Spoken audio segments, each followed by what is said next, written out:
So Nautica happens to be one of those trusted designer brands. Of course, one of my favorites going back to 2006 is Nautica Voyage. I personally love the way that fragrance smells. It's one of my wife's favorites. Here in the year 2022, we have a brand new fragrance, which happens to be a flanker. This one is called Nautica Oceans Pacific Coast. The original was simply called Nautica Oceans. I'm excited to give you my thoughts on this brand new fragrance, so make sure to stay tuned.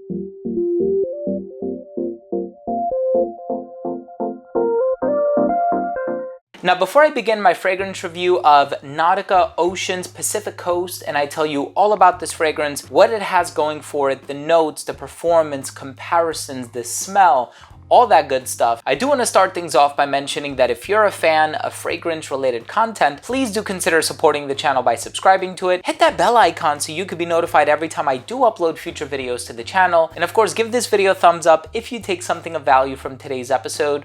It would really mean a lot to me. Now, I know there's a Nautica Oceans fragrance that actually came out back in 2009. This is quite different. So the original Nautica Oceans came out last year in 2021, if I'm not mistaken. And here we have a flanker to that called Nautica Oceans Pacific Coast. Now, the box is made out of mostly recycled material. I think the cap itself is made out of 90% recycled material. And this is actually a water-based formula. And the whole idea behind this is that it won't dry out your skin because alcohol does have a tendency to strip the oils that your skin naturally produces. And so this is said to have more of like a moisturizing effect for your skin. So basically with this fragrance, as the name implies, oceans, you can kind of expect this fragrance to be very bright, fresh, oceanic, citrusy, and sure enough, if you take a look at the note breakdown, you do have a lot of refreshing ingredients. So you have lavender, you have geranium, you have mint, but then you also have some woodsy ingredients like pine, or kind of like this woodsy pine vibe. There's driftwood in the base as well, but driftwood is actually also used in a lot of oceanic and aquatic fragrances. And certainly, as if you couldn't already tell by the name or the color of the bottle or the aesthetic or the Nautica sail on the front here, this is an aquatic fragrance. This is one that is going to put you in the right spirits, if you will, for the spring and summertime, especially as the weather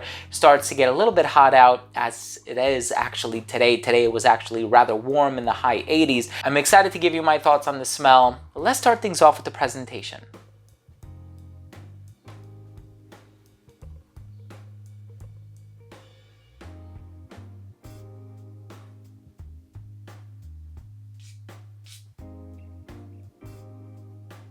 Now this fragrance opens up with a nice bit of tonka bean, surprisingly. And tonka bean is one of those ingredients that I don't necessarily associate with a fresh or oceanic fragrance, but it does add a little bit of a sweetness to it, which I think makes this fragrance a bit mass appealing. And of course, certainly with a casual consumer of designer fragrances, you want something that smells inviting, accommodating, mass appealing. And I certainly think this fragrance has that quality going for it. So chances are people are going to compliment you on the way that you smell. It does smell very fresh, very agreeable. There is a nice amount of citrus in here. And it's funny, I was thinking about that mint note because I truly do love mint in fragrances. So you have a combination actually of mint and geranium. And geranium can have a minty quality. It can also be a little bit on the rosy side of things. And what I noticed is that there's a touch of it in addition to this oyster leaf ingredient. I looked it up a little bit, and it's not really something that I've smelled in fragrances before, but interestingly enough, I think it adds an aromatic quality that couples with the lavender to kind of add like this contemporary modern aesthetic to the fragrance. So at times it's herbal and aromatic, at other times it's fresh and citrusy, but then there's also like this woodsy and slightly sweet quality residing in the base, mostly on account of the tonka bean, but then you also have the driftwood and a little bit of that pine that's found in here as well. Now, if I were to sort of create a hierarchy of what I get from the strongest to the weakest, I would certainly say this bright lavender is resting at the tippy top of this note pyramid. The lavender here might be reminiscent of fragrances like Fierce by Abercrombie & Fitch, or maybe even Legend by Mont Blanc. But then there's also like a fresh oceanic quality that reminds me a little bit of Y by Yves Saint Laurent, or Y Eau Fresh, or some of the brighter, fresher iterations of that DNA, where you have a lot of these modern masculine designer fragrances that have a little bit of that tonka bean sweetness, but they also flirt with aquatic territory. That's kind of what this fragrance is reminding me of. And so if you want something that is more on the aquatic side of things, I would probably go for something like Nautica Blue or Nautica Voyage. Nautica Voyage, I think, also kind of has like this lotus leaf ingredient in there, maybe a touch of mimosa. I know people colloquially say it kind of smells like dryer sheets, which I personally get as well. It actually happens to be my father-in-law's favorite fragrance. He always wears it, especially right around this time of the year. So I kind of associate that fragrance with him now. But that fragrance was composed by Maurice Roussel, who is like one of the most accomplished perfumers. But this fragrance is definitely a little bit more so on the sweeter side of things, mostly because of that tonka bean that's residing in the base. But don't worry, it's nowhere near as sweet as like a Versace Eros or something like that. There are definitely some tonka bean fragrances on the market that are so sweet that they kind of enter this creamy vanillic territory, almost gourmand. You're certainly not going to get that. In terms of the presence or the influence of the tonka bean, I would say it's only about like a 10%. Most of what you're going to get is this citrusy lavender ingredient. And then secondary to that fresh lavender, you're going to get some of the more herbal elements of the fragrance. And then at the very, very end, you're going to get a little bit of a woodsy vibe coupled with that tiny touch of tonka bean that also kind of grounds the fragrance, and I'm sure it adds to the longevity of it as well. Now, in terms of the fragrance having a moisturizing effect, I've never really had oily skin, so I guess it's good that there is a fragrance that doesn't have alcohol in it, which can sometimes be a little bit harsh. I know some people do have a sensitivity to that. Sometimes it leads to dry, red, flaky, itchy skin. You can probably expect to not have that with this fragrance, but ultimately it's the smell that counts.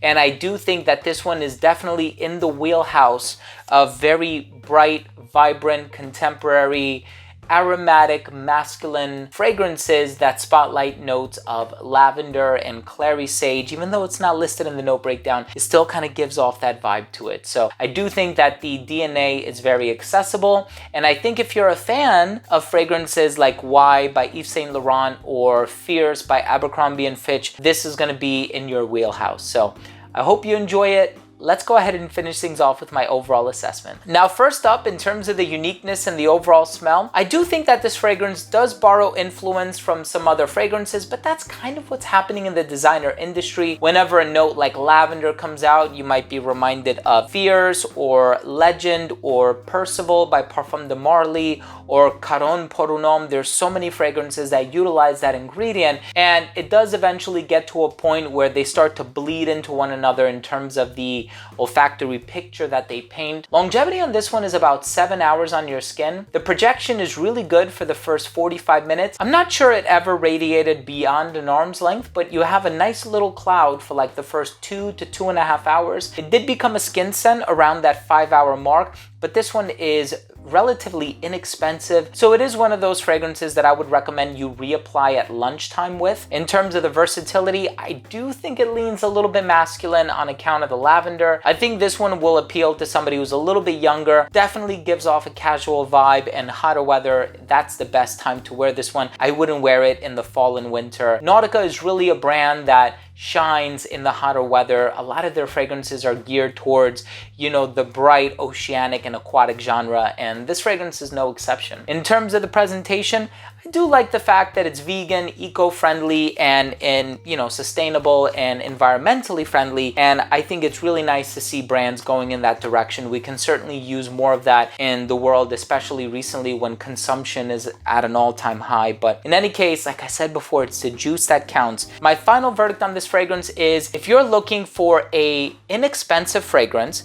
something that is going to get you a few compliments along the way, something that smells fresh, something that is environmentally environmentally friendly. And if you're a fan of fragrances like Why by Yves Saint Laurent or Fierce by Abercrombie & Fitch, I would definitely recommend that you check out Nautica Oceans Pacific Coast. Thank you so much for taking the time to watch this video today. I hope you enjoyed it. I hope you took something of value from today's review. If you did, please do consider supporting the channel by hitting that subscribe button. Also hit the bell icon so you can be notified every time I do upload future videos to the channel. And of course, give this video a thumbs up if you learned something today or if you took something of value from today's episode. It would really mean a lot to me. Thanks again for watching. Love you guys. I suppose I'll see you tomorrow. Bye.